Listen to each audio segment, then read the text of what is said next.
Located west of Salt Lake City, Utah, the Nutty Putty Cave is not only a winding system of passages, but the final resting place of John Edward Jones, who passed away inside the cave after a failed rescue attempt in 2009. The hydrothermal cave was discovered in 1960 by Dale Green. By 2005, the Nutty Putty Cave would boast an average of 5,000 plus visitors a year. A number of people had become stuck before this incident but were all successfully recovered. The owners would block off a number of entrances to the cave and eventually shut it in 2007. It was reopened in 2009 and an online banking system would be put in place so they knew how many people they had down there at once. The group size was 4, minimum 10, maximum. The group must stay together.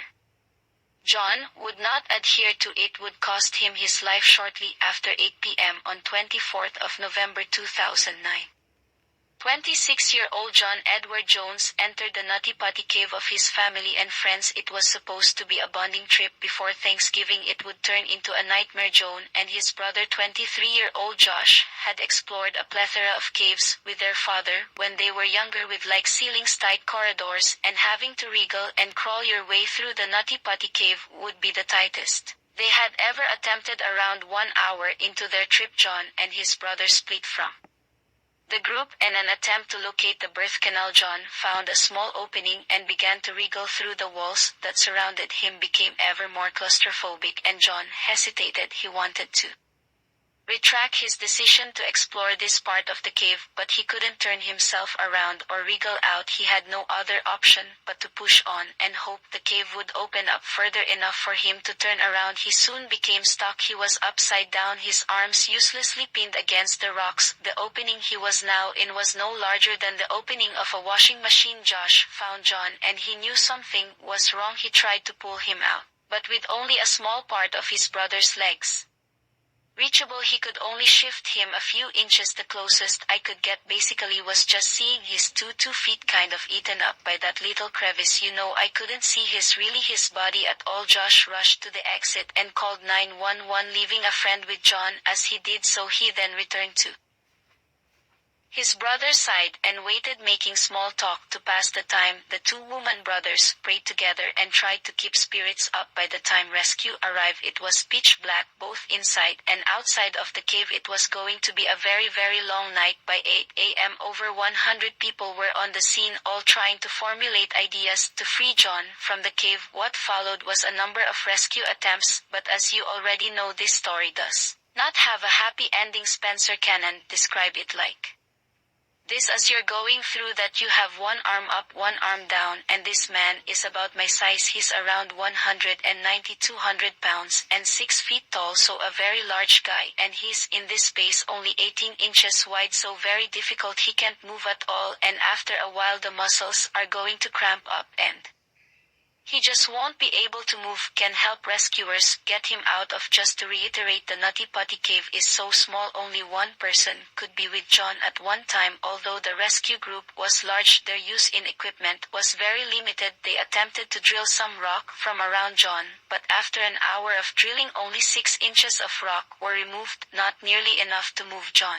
He was stuck in an 18 by 10 inch crevice. Another option was to tie a rope around John's leg and pull. It seemed to work, but not enough time was of the essence. There isn't a lot of research on what happens to the human body Boston a prolonged position such as John's, but here is what we know. The heart would need to pump the blood double time out of the brain, resulting in fluid on both the lungs around the brain. The rest of your organs would be pressing down on your lungs, resulting in labored breathing. Even 10 minutes being on your head could be fatal. Your entire system would begin to fail, a medical professional told rescuers.